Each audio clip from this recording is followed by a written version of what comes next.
How's it going there, guys? James here from Butler Farms on a pretty nice Saturday afternoon, guys. I know we got some hot weather coming, but it's a lot better than the last few that you've seen me in. It's warm out here, but we got a good breeze and the humidity's low, so I'm getting some things done out here in the yard while I can. Just down here at the garden, thought I'd bring you a real quick garden update. You know, I've kind of kept you abreast of what's going on throughout this growing season. It's been a tough growing season, I'm gonna go ahead and tell you.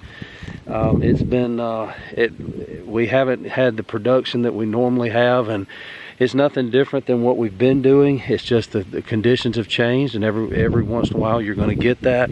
If you remember back, you know, some years we're praying to get rain because we don't have enough water, and then some years we have a lot of it. But the one thing this year is not only did we have a ton of rain, it came in waves in which it never dried out enough for me to be able to get down here and fight back against the weeds and things like that. As you know, I don't spray pesticides and herbicides, so the only way for us to get rid of the weeds and stuff on an in-ground garden of this size is manually, mechanically.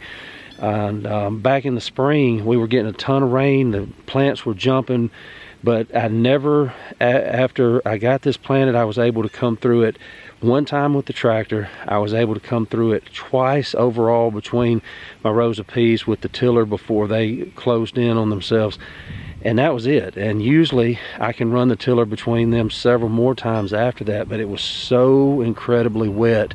And the couple of times that I was able to put the tiller through here, I'm just going to be honest with you, it marred up. I had to I never have to take a hose pipe to my tiller when I get it out of the garden, but it was so caked up with mud. But it was the only thing I could do to try to save some of it. Now there's not much of an update to take place, to be honest with you. The summer garden is done.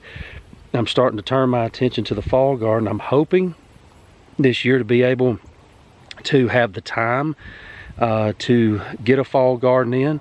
The good thing about a fall garden, especially as it relates to, you know, we like turnip greens and collard greens and things like that, and here in the South we have such a long growing season that I don't feel pressured here at the 1st of August. Oh, I got to get my greens in, because we've still got time.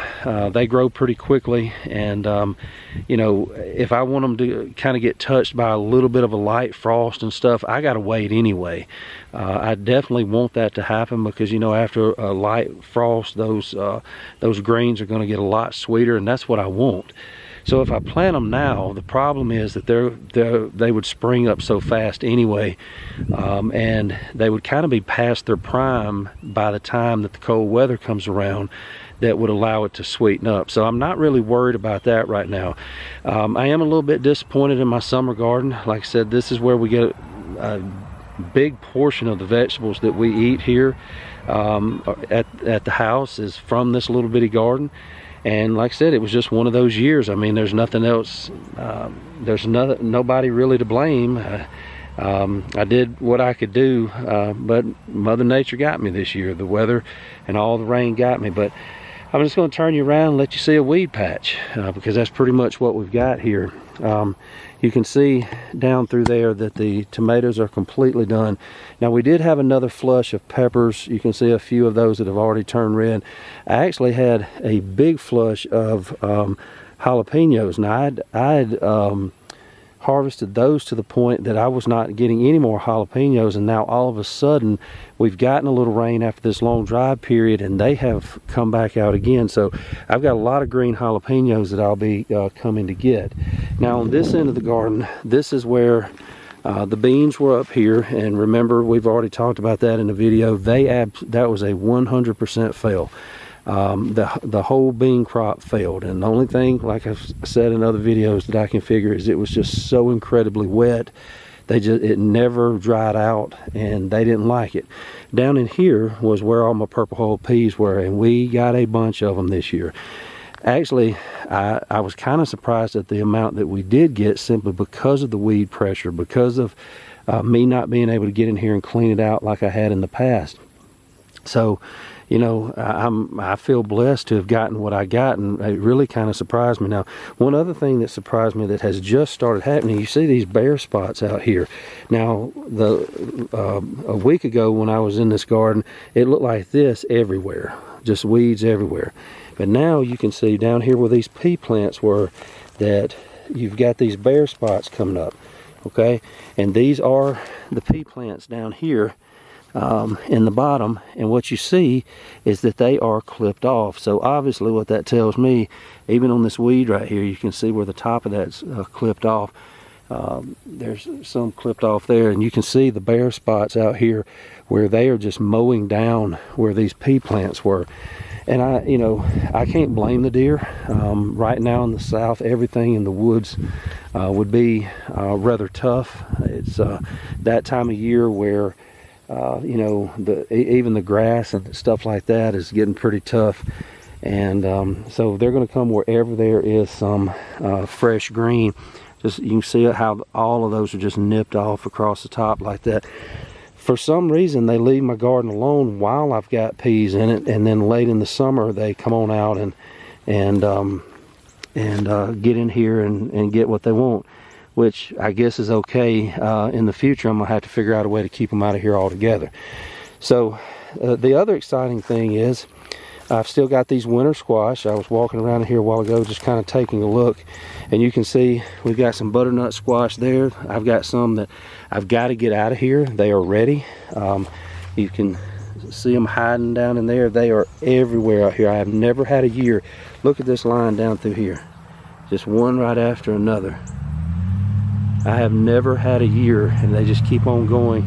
It's hard to see on camera, but they just keep on going up here. There's a little bitty one. There's another one over there. And then we get into these Seminole pumpkins here, and they're ready to go too. So I'll bring you along on that when I get ready to do that. Now we also have a few that are still going here, like this one right here is not ready. You can see that it's still green. Got some green to it up at the top.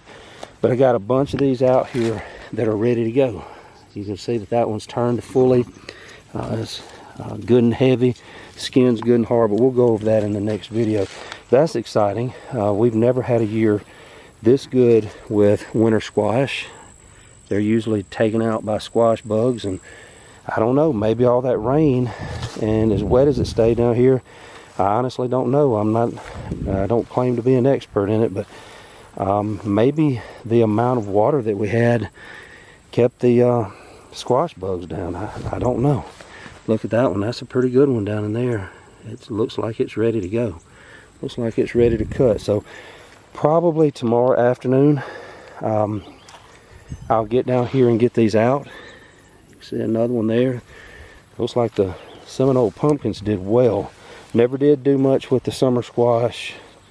You can see more Seminole pumpkins as we go along. They're just stuck in here everywhere. You can see them in there. That one obviously has a lot of green to it. So these down here on the end are much newer. And guys, look, this thing's still blooming. It's still wanting to go. But you can also see where it's stuck through the fence. You know who got that. So the deer are out and about. I'm going to turn him back inside so that the deer can't get any more free meals. But that's about it. Not a lot to update you on, to be honest with you. Exciting to get the winter squash. I feel blessed that I'm going to come back in here tomorrow when I come back and get those winter squash. I'm going to come back in here and get the peppers that I can get. Because like I said, we had another flush of them come through, and I can always find a use for those. The cucumbers didn't do much this year. We're going to try a different variety next year. Now, one thing, the next step obviously is to get all of these tomato stakes out of here and get it ready for the fall, because I'll have to come through here and cut all this down and give it several days to die down and die back, and then I'll be ready to come in with the tractor and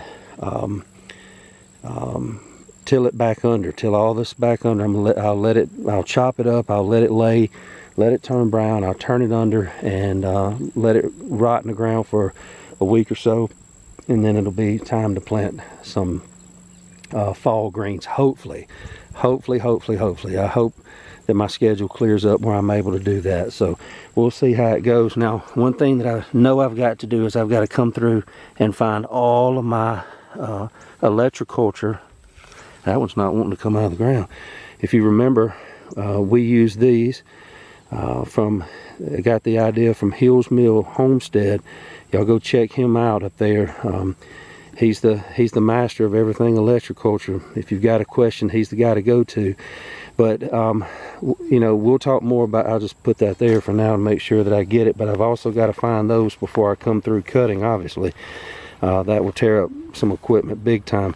But you know, I do think that the electroculture was a benefit.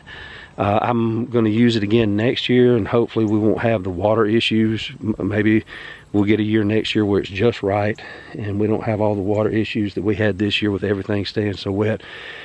But where I had those electroculture rods, if you hadn't seen that video, go back and take a look at it. Where I had those electroculture rods, guys, those plants were out of control. I'm just going to go ahead and tell you, I've never seen growth like that. And I didn't fertilize them. I added no fertilizer this year to those plants, other than the initial leaf mold and some organic fertilizer I put down a month or so before I planted the garden. But I do that every year, and I've never seen growth like that. It's going to be fun to watch next year if we have more of a normal spring where it's not so incredibly wet. And we'll just see what happens, you know, because I'm beginning to be a believer in it. I sure am. So I'm gonna get out of here. I got to get back up to the shop and do some things today. But like I said, it looks like I'll be harvesting some winter squash tomorrow, so that's exciting. And another good bit of news, we just passed 600 subscribers, so I want to thank you for that. That is a big deal to me. It may not be to a lot of people that do YouTube videos, but it is a big deal to me for 600 people to have signed up. So thank you if you're one of those. If you're not, come on in, join us. Go ahead and hit that subscribe button. Don't forget to like and share. Hit that thumbs up button at the end. Tell a friend about us. And until next time, God bless you. We love you. This is James from Butler Farms, and we'll be seeing you.